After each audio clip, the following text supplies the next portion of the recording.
Hey everyone, it's Bree and I'm back with another scrapbook process video for the Bella Boulevard creative team, and this week we are focusing on cut files and we are also using the Time to Travel collection. So I chose several different cut files and I work on a silhouette, so I access all of the cut files on the Silhouette design store. So if you're searching for Bella's cut files, just go click under artists and then click Bella Boulevard, and then you can access all of the different cut files that Bella has to offer. And there's a ton in there and they're so versatile.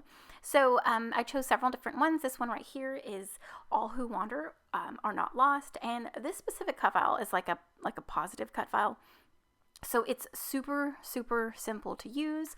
You can jazz it up or accent it with mixed media like I'm doing here. I'm just taking some Distress Oxide ink in Wild Honey and I'm ink blending it on in like an ombre tone. So I'm using just a normal size ink blending brush, and then I'm going to pull in a smaller one just to get on those smaller letters. So if you're into cut files or you're wanting to use cut files but you don't want to necessarily have to back them, or it just seems too tedious, or you don't want to really mess with it, just look for maybe these kind of like titles, and you can totally personalize it to fit your layout by ink blending. You can even use a stencil on it. You can dip it in like watercolor. You can do so many different things.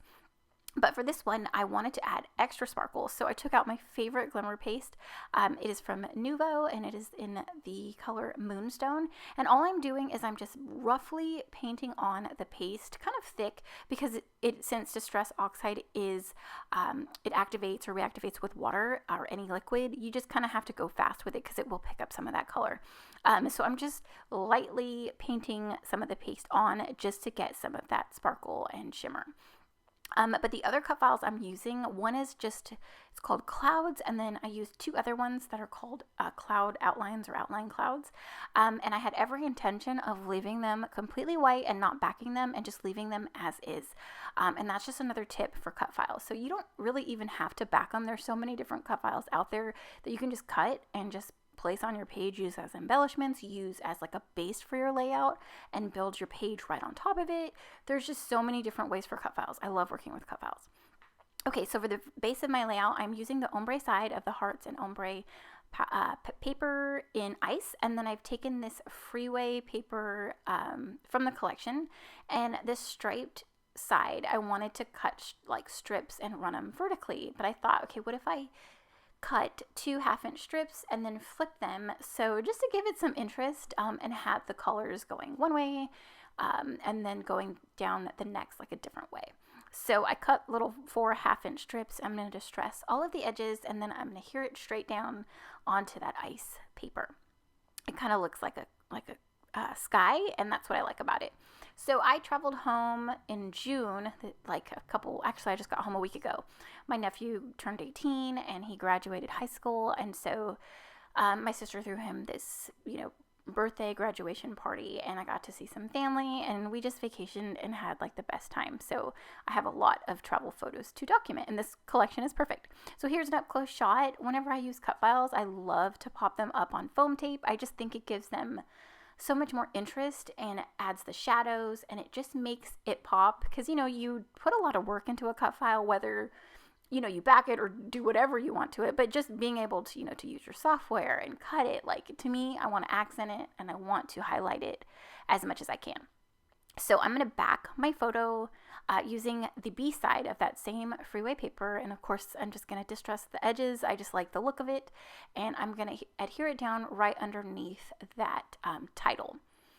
So I'm going to start embellishing. I'm using the Chow Chip chipboard stickers, the ephemera icons. I do use some of the Trinket puffy stickers. I just end up using the plains, and that's it. So from that chipboard sticker sheet, I found this super cute like green and white polka dot scallop, and I kind of treated it like an embellishment shelf and put it under my photo, and then built off of it after I adhered it down. So I've got like the sign ephemera piece, and I had some florals that I pulled out.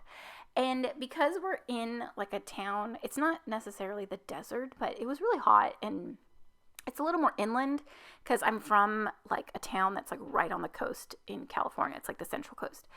So it's a little more inland, and even though there aren't cacti, I thought it was just cute just to add it because we were outside and we were by the riverbed, and I just thought they were fitting. So I added 2 of those, and I end up adding a smaller one. I'm just layering, like tucking things here and there, adding some tangled thread, and then now I'm going to go ahead and place all of my cloud cut files. So I have that huge outline piece there and a couple other ones. So I start with those, and then I'll fill it in with the solid clouds. Now I did think about adding some like ink around the solid clouds, and maybe like, you know, to give them some depth and interest, but I just thought, no, just leave them flat. It's fine.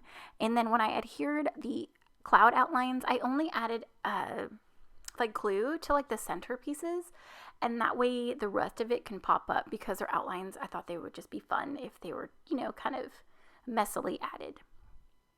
Let's see. I'm adding some floral pieces, and then I just have little tiny details that I'm doing now.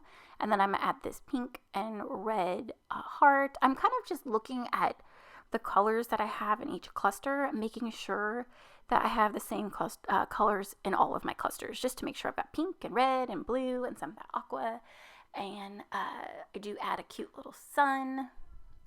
And here is where I add that third cactus, just to kind of, there was like a little space between my photo and the city signs, and it kind of bothered me, so I wanted to cover it up. So that smaller cactus was perfect.